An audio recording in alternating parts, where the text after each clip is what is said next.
का बाकायदा आगाज करेंगे और सबसे पहले बात करेंगे शहर लाहौर के मौसम की, जो कि इस वक्त खुशगवार है। आपको बताएंगे तेज बारिश भी हो रही है और कहीं हल्की बारिश हो रही है। बारिश से गर्मी का जोर टूट चुका है और आपको बताएंगे इतवार के रोज आज शहरी इस मौसम को खूब एंजॉय कर रहे हैं। बिल्कुल, Gulberg, Liberty, college road, Babra town में बारिश का सिलसिला जारी है। बारिश के साथ हवाएं चलने से मौसम खुशगवार हो गया है। शहर के मुख्तलिफ इलाकों में इस वक्त तेज बारिश हो रही है और बारिश से गर्मी का जोर टूट चुका है। जी बिल्कुल, आपको बताएंगे शहर के मुख्तलिफ इलाके जिनमें Gulberg, Liberty, college road, Babra town शामिल हैं, इधर बारिश हो रही है। मजीद जानते हैं मौसम कैसा है। इस वक्त नादिया हमारे साथ मौजूद हैं। नादिया, बताएगा इस वक्त शहर के किन किन इलाकों में बारिश हो रही है और शहरियों का क्या कहना है, कैसा इस वक्त एंजॉय कर रहे हैं मौसम को? मौसम के मुख्तलिफ इलाके जो बारिशों का जो सिलसिला जिन जिन इलाकों में चल रहा है वो तो ऑलरेडी आप बता चुके हैं, जिसमें गुलबर्ग है, जेल रोड है, शादमान है, शाहबाग, इसके अलावा अंदरून लोड और वॉल सिटी वाली साइड में भी बारिश का सिलसिला इसी तरह से जारी है। और कुछ इलाकों में बारिश की जो है वो मूसलाधार हो रही है और कुछ इलाकों में हल्की फुल्की बूंदाबांदी का सिलसिला अब भी जारी है। इस वक्त मैं जेल रोड पर मौजूद हूँ। यहाँ पर ऑलरेडी यहाँ से भी कुछ 5 मिनट पहले तो यहाँ पर मूसलाधार बारिश हुई है, लेकिन अब बारिश का जो सिलसिला है वो उस तरह से नहीं रहा, लेकिन बावजूद इसके हल्की फुल्की बूंदाबांदी का सिलसिला अब भी जारी है। मौसम खुशगवार है, आसमान पे जो बादल है, बादलों का राज है, काली घटाएं हैं। लेकिन मैं आपको थोड़ा सा ये शेयर करूं कि मौसम जो है बारिश के दौरान तो काफी खुशगवार हो जाता है, लेकिन दिन का आगाज भी ऐसा था कि सूरज और बादलों के दरमियान आंख मचोरी का सिलसिला जारी था। कभी बादलों का राज था शहर में तो कभी सूरज का राज था। और ये जो मौसम का हाल है ये पिछले कई रोज से इसी तरह से जारी है। और आगे रहने वाले जो दिन है, महकमा मौसमियात के मुताबिक कि मानसून का महीने जुलाई और अगस्त तक ये सिलसिला इसी तरह से जारी रहेगा। कभी बादल रहेंगे तो कभी सूरज रहेगा। दिन के औकात में गर्मी भी रहेगी, गर्मी की लहर इसी तरह से बरकरार रहेगी, हर्ष भी रहेगा। लेकिन बारिश के दौरान अलबत्ता जो मौसम है वो नहायत खुशगवार हो जाता है, लोग इसे एंजॉय भी करते हैं, महसूस भी होते हैं।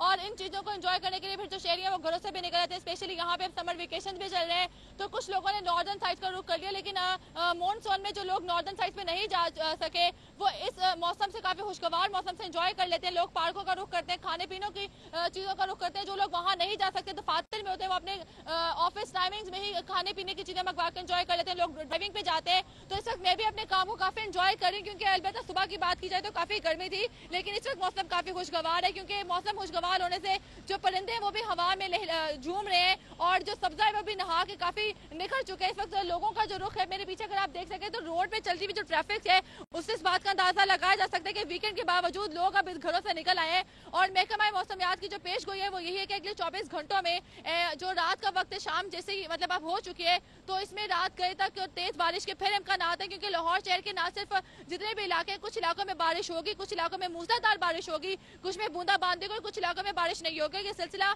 जुलाई के मिड तक और नहीं जुलाई और अगस्त के मिड तक इसी तरह से जारी रहेगा। जी सही नादिया, जिस तरह आपने आगाह किया कि मौसम इस वक्त खासा खुशगवार है, शहरी भी इसको एंजॉय कर रहे हैं, तो भी ये बताइएगा क्या कहीं पर किसी मुश्किलात का सामना तो नहीं हुआ, कहीं पानी तो नहीं खड़ा होने की इतलात आई आप तक?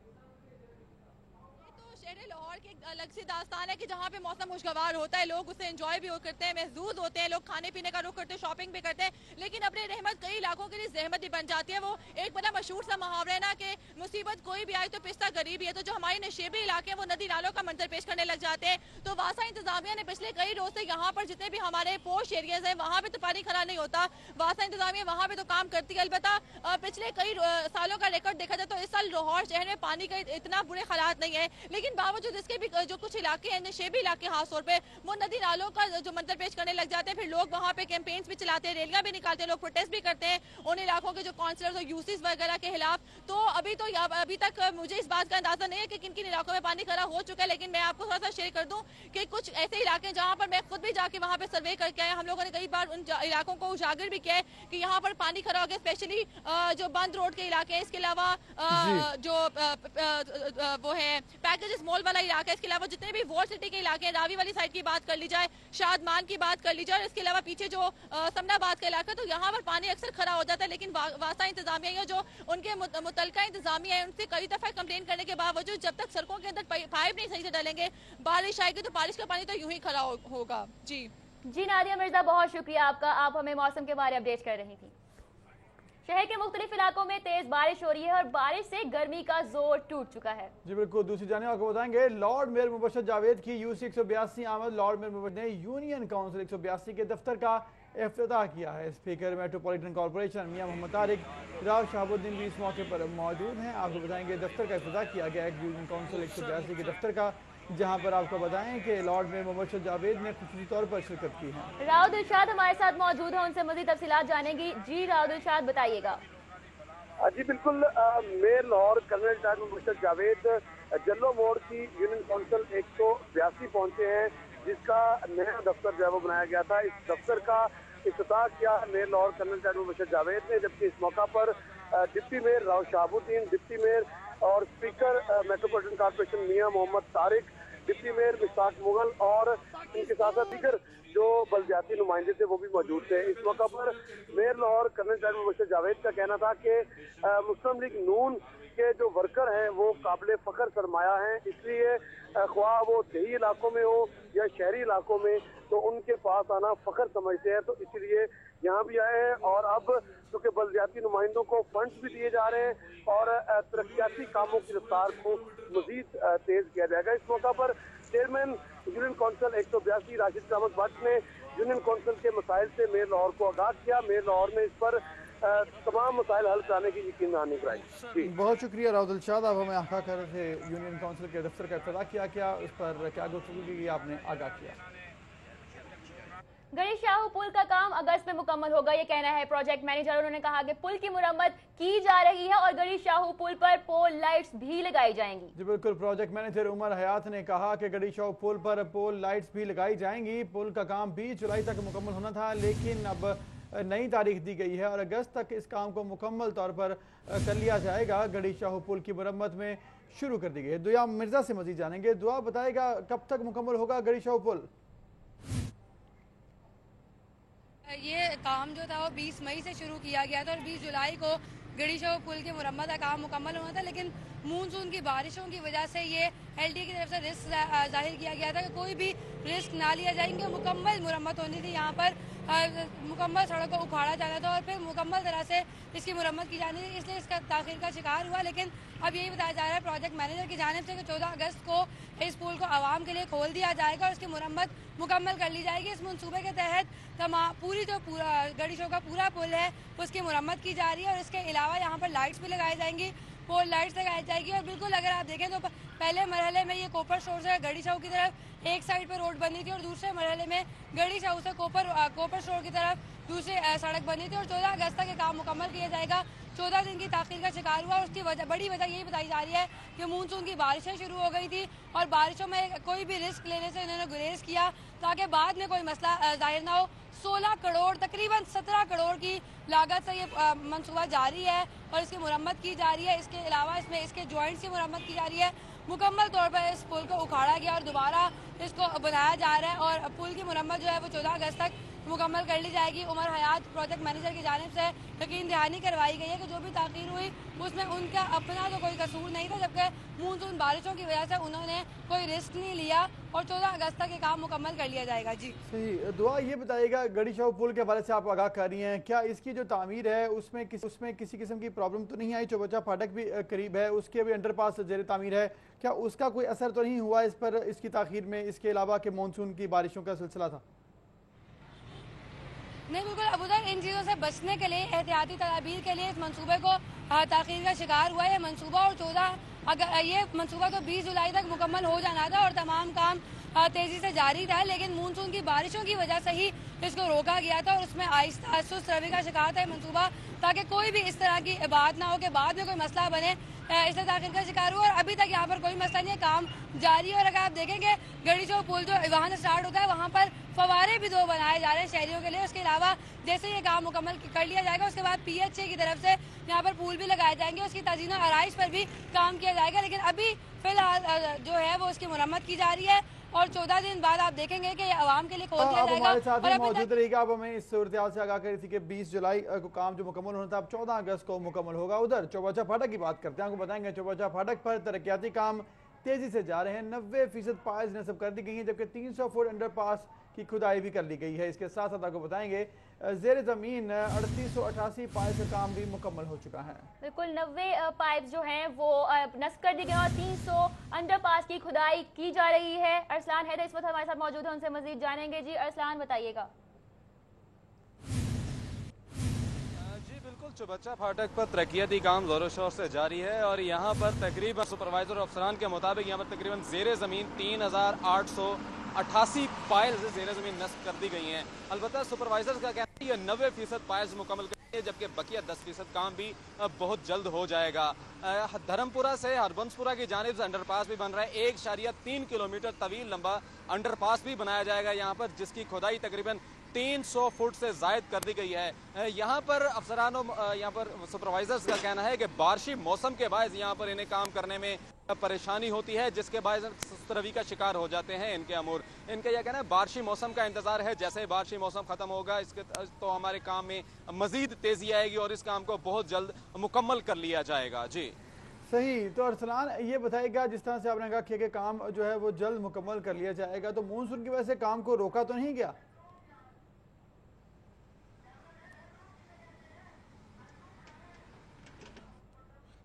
अरसलान अगर हमें सुन सकते हैं तो बताएगा, ये जो काम जारी है इस हवाले से बताएगा क्या मानसून की वजह से काम को रोका तो नहीं गया? जी बिल्कुल ऐसा नहीं है कि मौसम की बारिश की वजह से ये मौसम खराब होने के बाद काम को रोक दिया जाए, ऐसा नहीं है।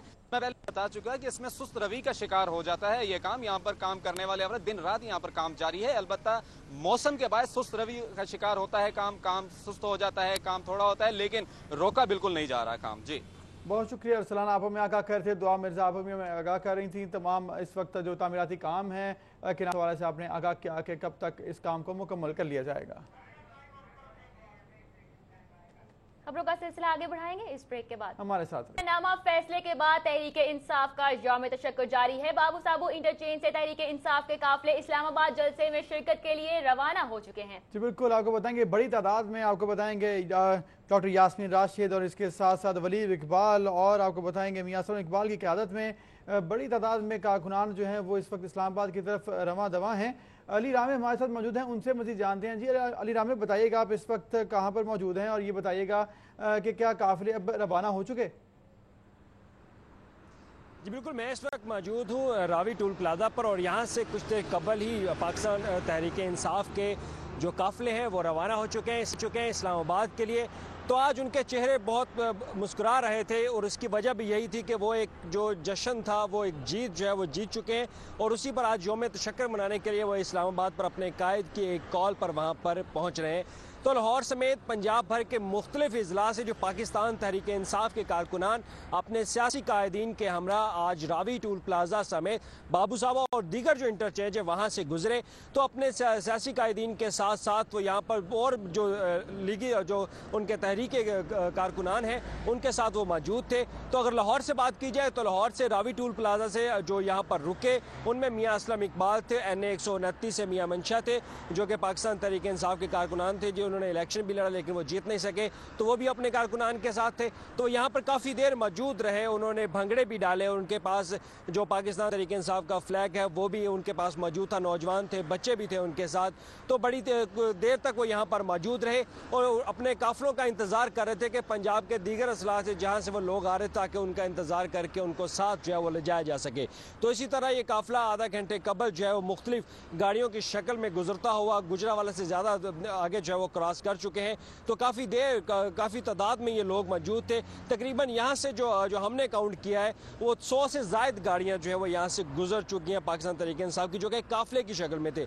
लेकिन जो बाकी गाड़ियाँ आ रही रैंडमली वो तो गुजर ही रही हैं, लेकिन बड़ी तादाद थी पाकिस्तान तहरीक इंसाफ के कारकुनान की जो कि यौम तशक्कुर मनाने के लिए इस्लामाबाद में जलसे में पहुँचने के लिए रवाना हो चुके हैं।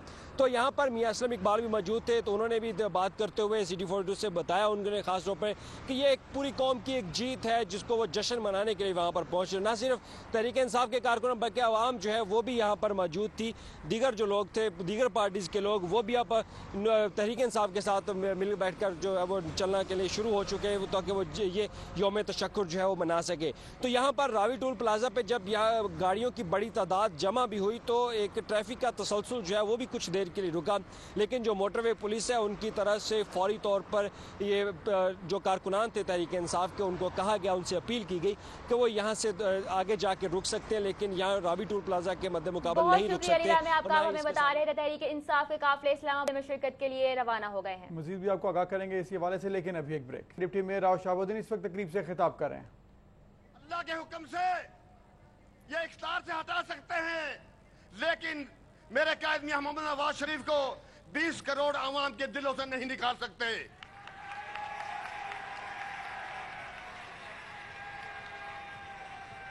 तो मैं ये कहता हूं कि इंशाअल्लाह 2018 में देख लेना, जो हमारे सियासी मुखालफिन हैं और जो हमारे हमसाए मुल्क हैं, ये हमारे दुश्मन हैं। इंडिया हो गया, इसराइल और अमेरिका, इनके कहने पे हमारे सियासी मुखालफिन चल रहे हैं। लेकिन इंशाअल्लाह 2018 में हमने ये साबित करना है कि मियां मोहम्मद नवाज शरीफ 20 करोड़ आवाम की उमंगों का तर्जुमान है और हमने 2018 में इलेक्शन विन करना है और इंशाल्लाह हमने साबित करना है इन लोगों को। और मैं कहता हूं इमरान खान, तुझे मैं ललकारता हूं, तेरे इस मुकद्दर में वज़ीर आज़म बनना नहीं है, तेरे हाथ में वो रेख नहीं है। तू सोचना भी नहीं कभी कि तू वज़ीर आज़म बन जाएगा। तो मेरे भाइयों, आगे इलेक्शन आ रहा है, हम इंशाल्लाह राशिद करामत भट्ट का पूरा हिमायत भी करेंगे और जहां जहां इसके मसले होंगे इसके हम हल भी करेंगे और अपने कायद हमारे मेयर साहब को हम इसकी सिफारिश भी करेंगे। इंशाल्लाह आपकी यूसी में जो भी मसले आपके हल होंगे इंशाल्लाह।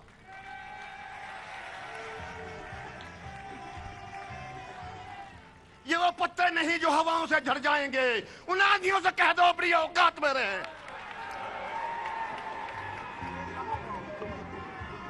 डिप्टी मेयर राव शहाबुद्दीन तकरीब से खिताब कर रहे थे। पनामा केस के फैसले के बाद की सूरत हाल पर एहतजाजी जलसा ये जारी था। आपको बताएंगे डिप्टी मेयर राव शहाबुद्दीन इस वक्त तकरीब से खिताब कर रहे थे। दूसरी जानिब आपको बताएंगे पंजाब इंफॉर्मेशन टेक्नोलॉजी बोर्ड में बगैर मंजूरी भर्तियों का इंकशाफ हुआ है। महकमा खजाना ने 2015 से 17 तक की भर्तियों की तफसीलात तलब कर ली हैं। जी बिल्कुल, आपको बताएंगे PITB को 2014 में तनख्वाहों की मद में 16 करोड़ 23 लाख रुपए जारी किए गए, जबकि 2014 में PITB के पास 127 मुस्तकिल मुलाजमीन थे। आपको आगाह करेंगे 2014 के बाद हुकूमत को किसी भर्ती से मुतालिक आगाह नहीं किया गया। पंजाब इंफॉर्मेशन टेक्नोलॉजी बोर्ड में बगैर मंजूरी भर्तियों का इंकशाफ हुआ है और इस हवाले से आपको बता रहे हैं महकमा खजाना ने 2015 से 17 तक की भर्तियों की तफसीलात तलब कर ली हैं। PITB को 2014 में तनख्वाहों की मद में 16 करोड़ 23 लाख रुपए जारी किए गए। रेहान कुल से मजीद जानते हैं। जी रेहान कुल, बताइएगा भर्तियों का इंकशाफ हुआ, क्या तफसील है? बोर्ड में गुज़िश्ता 3 साल में सैकड़ों भर्तियां की गई, लेकिन उसकी ना तो हुकूमत पंजाब से कोई मंजूरी ली गई और ना ही महकमा खजाना को इस हवाले से कोई आगाह किया गया। जबकि कवायद के मुताबिक ये लाजमी है कि जो भी मुस्तकिल भर्ती किसी भी महकमे में की जाती है तो उसकी पहले क्लियरेंस और मंजूरी महकमा खजाना की जानिब से ली जाती है। इसकी तफसीलात आपको बता चलूँ कि महकमा PITB को 2014 में 127 मुस्तकिल पोस्टों की में तनख्वाहों की मद में 16 करोड़ 23 लाख रुपए जारी किए गए और इस 2014 वो आखिरी वक्त था जब पंजाब हुकूमत को पता था कि PITB में कितने अफसरान और मुलाजमीन काम कर रहे हैं। उसके बाद गुज़िश्ता 3 साल में किसी भी भर्ती के हवाले से आगाह नहीं किया गया, लेकिन फंड्स लिए जाते रहे। 2015-16 की बात करें तो PITB को तनख्वाहों की मद में 20 करोड़ 80 लाख रुपए जारी किए गए। 2016-17 में तनख्वाहों की मद में 28 करोड़ 12 लाख रुपए जारी किए गए और जो अब माली साल चल रहा है 2017-18 का, इसमें PITB की जानिब से तनख्वाहों के लिए 32 करोड़ 38 लाख रुपए तलब किए गए। यानी कि गुज़िश्ता 3 सालों में अफसरान की तनख्वाहों में 100 गुना का ज़्यादा इजाफा किया गया है, जिस पर अब हुकूमत पंजाब की जानिब से इसका बाकायदा नोटिस भी लिया गया है। इसमें ज़राए का ये कहना है कि PITB के जो रूल्स हैं, HR रूल्स, वो अभी तक ही मंजूर शुदा नहीं हैं और इसीलिए बोर्ड में जितने भी अफसरान हैं वो अपनी मनमानी मर्जी से तनख्वाहें भी वसूल कर रहे हैं और उनका इंक्रीमेंट भी लगाया जा रहा है। महकमा खजाने की जानिब से PITB को जो मरासला जारी किया गया है उसमें यह हदायत की गई है कि PITB अपने तमाम पोस्टों का और उनके लिए मुख्तस बजट का मुकम्मल रिकॉर्ड फराहम करें। इसके अलावा PITB के अफसरान और मुलाजमीन को जितनी मरात और लग्जरीज दी जा रही हैं उनकी भी मुकम्मल तफसीलात फराहम की जाएँ। मरासले में यह भी हिदायत की गई है कि गुज़िश्ता 3 साल में जितनी भर्तियां की गई हैं और उनकी मंजूरी अगर महकमा खजाना से ली गई है तो उसका भी मुकम्मल रिकॉर्ड दिया जाए। और साथ साथ मरासले में यह भी कहा गया है कि PITB को अरफा करीम टावर के रेंट समेत दीगर ज़राए से जितनी भी आमदन होती है उसकी भी तमाम रसीदें मुकम्मल तौर पर फराहम की जाएँ। जी बहुत शुक्रिया रेहान कुल, आप हमें आगाह करते जारी हुआ। गुज़िश्ता 3 साल में नई भर्तियों का रिकॉर्ड दिया जाए, तमाम ज़राए से हासिल होने वाली आमदन की रसीदें फराहम की जाएँ। दूसरी जानब आपको बताएंगे 2 रोज गुजर जाने के बावजूद करंट लगाकर बाजी हारने वाले जिंदगी की मजदूर को इंसाफ नहीं मिल सका। इस बारे में मजीद जानते हैं सिटी 42 की रिपोर्टर अली अकबर से। जी अली अकबर बताइएगा। जी, सिक्योरिटी खदशात के पेश नज़र इन दिनों पंजाब असेंबली सेक्रेटेरिएट की जो 4 दीवारी है उस पर खारदार तारे लगाने का जो है वो काम किया जा रहा है और ये काम जो है वो बिल्डिंग डिपार्टमेंट की जानिब से एक प्राइवेट ठेकेदार से करवाया जा रहा है। 2 रोज़ कबल जो है वो फैसलाबाद का रहायशी इमरान 29 साल जो है इमरान यहाँ पे एक मजदूर था जो कि ये खारदार तारे लगा रहा था और वेल्डिंग का काम कर रहा था कि इसी दौरान इसका हाथ जो है पंजाब असेंबली सेक्रेटेरिएट के जो दरवाज़ा है उसके ऊपर जहाँ ये तारे खारदार तारे लगाई जा रही थी उसके करीब से गुजरने वाली जो बिजली की तारें हैं उसके साथ लगा और उसके मौके पर ही यहाँ पे जो है उसकी डेथ हो गई। लेकिन पंजाब असेंबली सेक्रेटेरिएट और महकमा बिल्डिंग के अफसरान की जानिब से मामले को मुसलसल दबाने की कोशिश की जा रही है। ये ठेकेदार की गफलत है कि उसने यहाँ पे जो जिस मजदूर से यहाँ पे काम लिया जा रहा था उसके बिल्कुल करीब से गुजरने वाली तारों के बावजूद जो है वो लेस्को को किसी किस्म की जो है दरख्वास्त नहीं दी गई थी और कोई हिफाजती इकदाम नहीं किए गए थे। इसमें ठेकेदार की गफलत को छुपाने के लिए बिल्डिंग डिपार्टमेंट और पंजाब असेंबली सेक्रेटेरिएट मुसलसल कोशिश कर रहा है और अभी तक जो है किसी किस्म की कोई कानूनी कार्रवाई नहीं की गई। इमरान की डेथ के फौरी बाद जो है उसके लवाकिन को बुलाया गया और उसकी डेड बॉडी जो है उसके आबाई गाँव फैसलाबाद जो है वो भिजवा दी गई और उनके अहले खाना को यही कहा गया है कि वो किसी किस्म का कोई शोर ना मचाएं। जी बहुत शुक्रिया अली अकबर, आप हमें आगाह कर रहे थे। अब आपको बताएं कि महकमा सेहत ने एक और संगे मील अबूर कर लिया। चिल्ड्रन अस्पताल में मैरो ट्रांसप्लांट प्रोजेक्ट मुकम्मल कर लिया गया। मंसूबे पर 240 मिलियन रुपए की लागत आई है। जी बिल्कुल, आपको बताएंगे बोन मैरो ट्रांसप्लांट प्रोजेक्ट के तहत पहला ऑपरेशन अगस्त में होगा। आपको आगाह करेंगे महकमा सेहत में एक और संगे मील अबूर कर लिया गया। मजीद जानते हैं बसाम से। जी बसाम बताएगा, बोन मैरो ट्रांसप्लांट किया जाएगा, क्या तफसील है? सेहत की जानिब से जो है वो एक और संगे मील को जो है वो अबूर कर लिया गया है। मैं आपको बताता चलूँ 240 मिलियन की लागत पर जो है वो बोन मैरो ट्रांसप्लांट की जो सहूलत है वो अब चिल्ड्रन अस्पताल में जो है वो फ्राहम की जाएगी। वो बच्चे जो ब्लड कैंसर में जो है वो मुब्तला हैं उनको अब जो बोन मैरो ट्रांसप्लांट है उसके ज़रिए जो है उनको जो है वो सेहतयाब किया जाएगा। इसी हवाले से डॉक्टर मैविश को जो है वो बोन मैरो ट्रांसप्लांट के जो है वो हेड लगाया गया और इसके साथ साथ महकमा specialised health care and medical education के जो सेक्रेटरी हैं नजम अहमद शाह, उनकी जानिब से अहकामात जारी किए गए हैं कि मुल्तान और फैसलाबाद में भी जो है वो ऐसे state of the art bone marrow transplant areas बनाए जाएँ जहाँ पे बच्चों को जो है वो इस तरह की सहूलियात, तमाम सहूलियात, तिबी सहूलियात जो है वो फ्राहम की जाएँ। खुसूसन तौर पर वो बच्चे जो ब्लड कैंसर और इस तरह की अमराज में जो मुब्तला हैं उनको अब बोन मैरो ट्रांसप्लांट के ज़रिए जो है वो तिबी सहूलियात फ्राहम की जाएंगी। जी बसाम सुल्तान, बहुत शुक्रिया आपका, आप हमें अपडेट कर। खबरों का सिलसिला भी जारी है लेकिन अभी एक ब्रेक। रियाद का तमाम यूनियन काउंसिल्स में जश्न आज़ादी की तकरीबात करवाने का हुक्म जारी हो चुका है। आपको बताएंगे मतन जारी किया गया कि खेलों के मुकाबले, तकरीरी मुकाबले, मिनी नगमों के मुकाबले भी करवाए जाएं। बिल्कुल, सरकारी विनियम सरकारी इमारतों पर चिरागा भी किया जाए और जश्न आज़ादी की रैलियां, परेड भी मुनक्किद किए जाए। और वकार घुमन इस वक्त हमारे साथ मौजूद हैं, उनसे मजीद तफसीलात जानेंगे। जी वकार घुमन बताइएगा। जी बिल्कुल, महकमा बल्दियात पंजाब ने तमाम यूनियन काउंसिल्स को एक मुरासला जारी किया है जिसमें कहा गया है कि 1 से 14 अगस्त तक मुतल्लिका chairman union council, assistant commissioner, deputy commissioner और महकमा तालीम के ताउन के साथ खेलों, तकारीर, मिली नगमों, नात और किरात के मुकाबले और सदस्यारी और सफाई मुहिम के भी मुकाबले कराए जाएँ। मुरासले में ये भी कहा गया है कि सरकारी और नीम सरकारी इमारतों पर चिरागा किया जाए। इस हवाले से जो बेहतरीन चिरागा करेगा उसको इनाम भी दिया जाए। और मुरासला में ये भी कहा गया कि डिवीजनल डायरेक्टर्स को तकारीर की तस्वीरी सबूत जमा कराने की हिदायत की गई है। पहली दफ़ा मेट्रोपॉलिटन कॉर्पोरेशन और महकमा बल्दियात पंजाब की जानिब से पूरे सूबा में जितनी भी यूनियन काउंसिल है वहाँ पर डिवीजनल लेवल, डिस्ट्रिक्ट लेवल और यूनियन काउंसिल सतह पर जश्न आज़ादी की तकरीर मुनक्किद करवाई जाए। जी बहुत शुक्रिया वकार घुमन आपका। और भी आपको बताएंगे गुलकार जवाद अहमद इस वक्त प्रेस कॉन्फ्रेंस कर रहे हैं। मैं फिर कह रहा हूँ कि 98% लोग जो हैं वो या वर्किंग क्लास हैं, मेहनतकश हैं, मजदूर हैं या किसान हैं और या वो मतवस्त तबके से हैं। तो अगर उनको ये समझ आ जाए, जो कि एतमाद की बात है, ट्रस्ट की बात है, हम इस पर लगे रहेंगे। अगर उनको समझ आ जाए कि ये पार्टी हमारे लिए खड़ी हुई है, हम ही को पार्लियामेंट में भेजना चाहती है, तो मेरा ख्याल है कि हम फील कर सकेंगे कैंडिडेट्स। ये आहिस्ता आहिस्ता ये एतमाद बहाल हो जाएगा, बहाल नहीं मतलब ये पैदा होगा और हम 2018 में बहुत लोगों को खड़ा करेंगे, बड़े बड़े लोगों के सामने।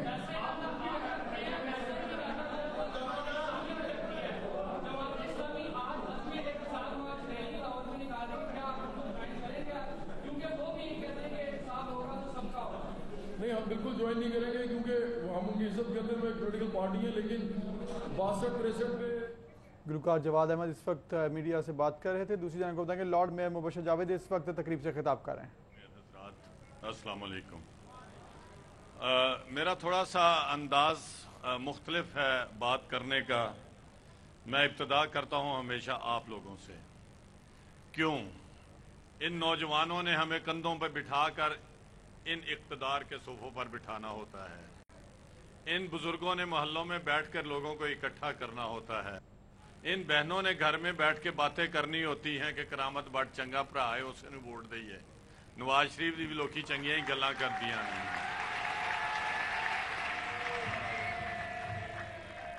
घर में अगर गोभी खराब चली जाए, टींडे अच्छे ना हों, गोश्त जो है वो पिंक गुलाबी रंग का ना हो, तो घर का उस दिन की हांडी शांडी जो है ना वो पकती नहीं है इनकी वजह से, और बंदे भूखे हैं और डांटे पड़ती हैं और बच्चों के हाथों भी खराब होते हैं।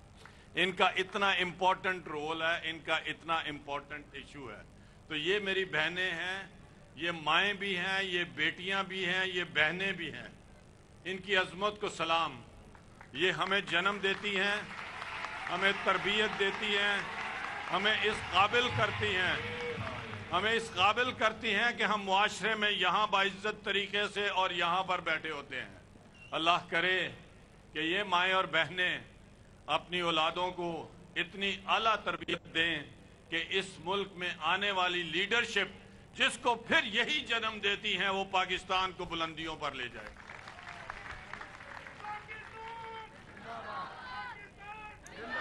जल्लो मोड़, मुझे आज भी वो दिन याद है जब लाहौर में इत्तला पहुंची तो लोगों ने पूछा क्या हुआ।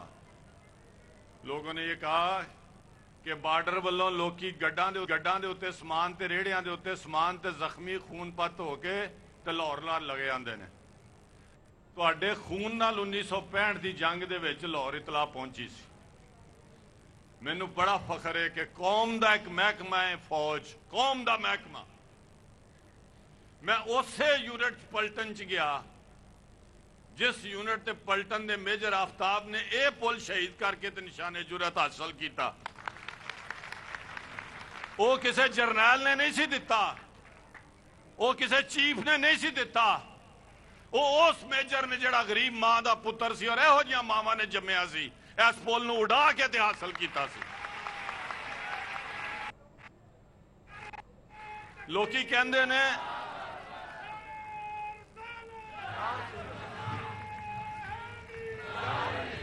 लोकी कहंदे ने कि जवान छातियां दे बरूद बन के ते इत्थे टैंकां दे अगे लेटे सन।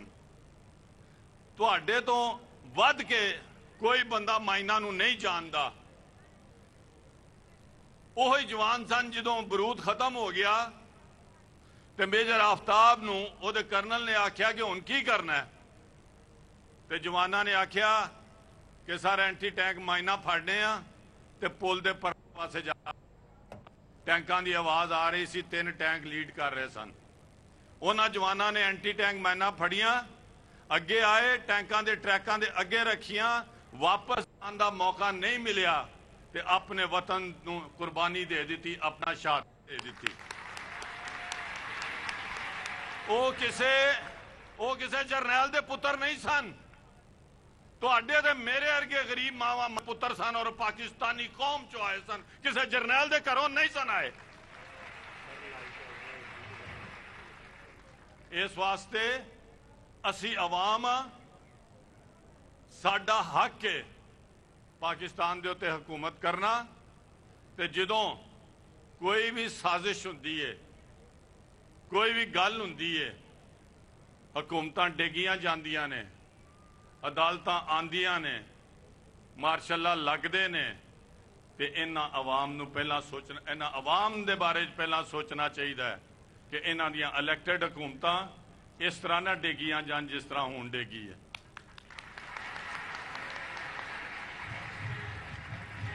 मियां Mohammad Nawaz Sharif elected prime minister सन पाकिस्तान दे। असी पूछने वोटर कि उन्होंने क्यों डिग्या, उन्होंने क्यों फारग किया, अदालतां दा फैसला मान लिया।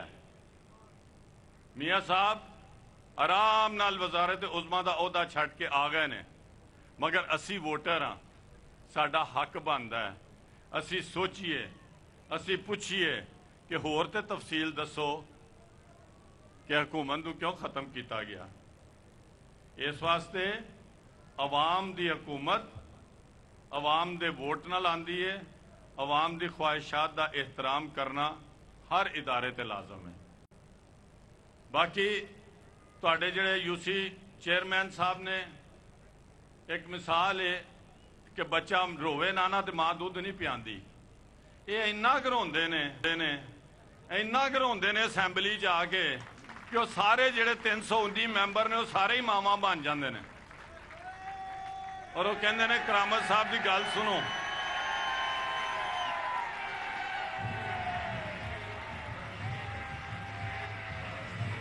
वो कहंदे ने कि करामत साहब की गल सुनो, असी गल सुनने आ और वह मुदावा जो सुनीए तो कुछ ना कुछ करना पैंदा है।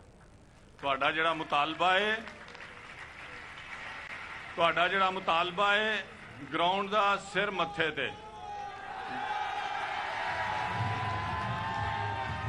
मैं इन्होंने आख्या जिथे ग्राउंड वेली पई है वो जगह लभन, जिथे जगह खाली हो जिहड़े महकमे दी है, अगर उस महकमे नूं असीं करोड़ां रुपया अदा करके भी लैनी पई तो तुहाडी अपनी जिहड़ी उसको दीन की समझ तो उसने बड़ी जबरदस्त मिसाल कोड की।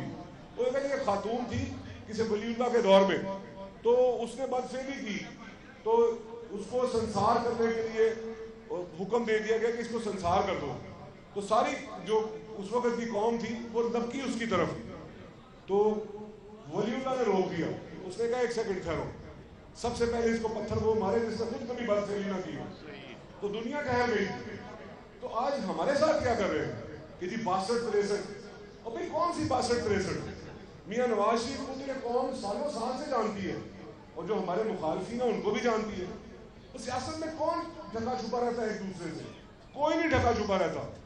किसको नहीं पता मियाँ नवाज शरीफ के किरदार का? जो लोग उसके कभी भी करीब हुए हैं वो उसकी शराबत की, उसकी ईमानदारी की गवाहियां दे रहे हैं। और जो इमरान साहब हैं, कौन नहीं जानता उनके किरदार को? वो 63 साल के मौसूफ हो गए, शौक अभी भी पूरे नहीं हुए।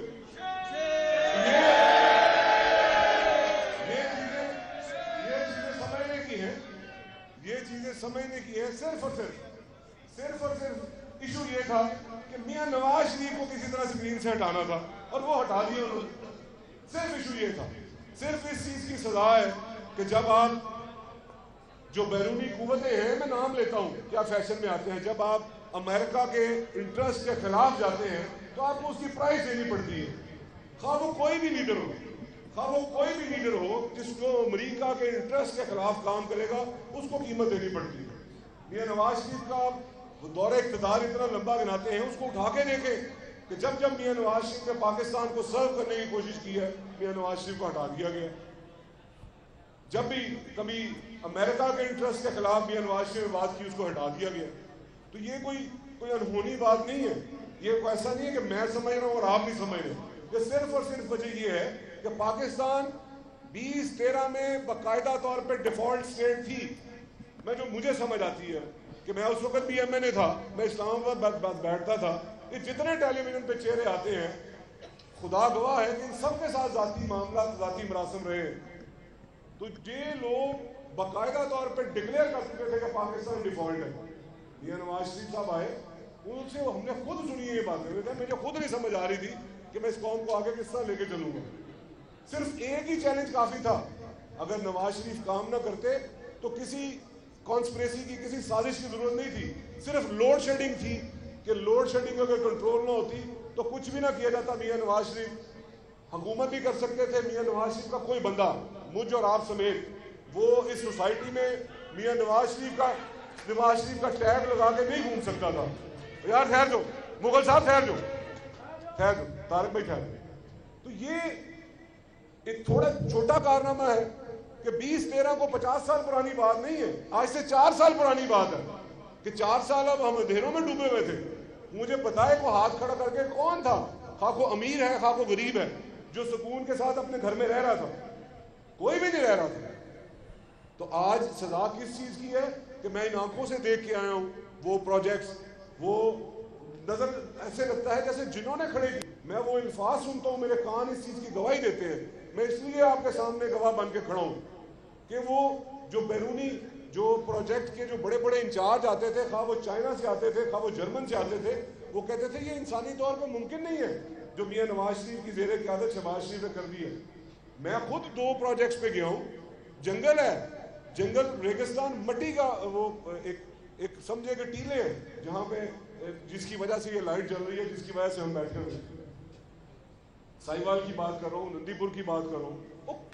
ये तोहमतें लगाने का बाजार तो अब खत्म ही नहीं होगा, अब खत्म ही नहीं होगा। और प्रैक्टिकल बात करो ना, ग्राउंड रियलिटी की कि किसने काम किया है।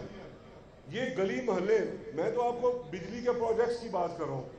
दहशतगर्दी के मामला क्या थे जहाँ पे 10, 20, 50, 100 लोग इकट्ठे होते थे, झटका लगा रहता था कि अभी यहाँ पे ब्लास्ट होना है कि नहीं होना।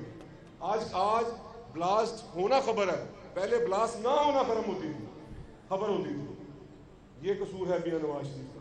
उसके बाद बड़ा चैलेंज आया नदीम साहब, उसके बाद इरफान में थे, उसके बाद बड़ा चैलेंज आया कि ये जो बेरोजगारी का एक समुंदर है, ये जो बेरोजगारी का जो एक सैलाब है, वो काबू से बाहर था।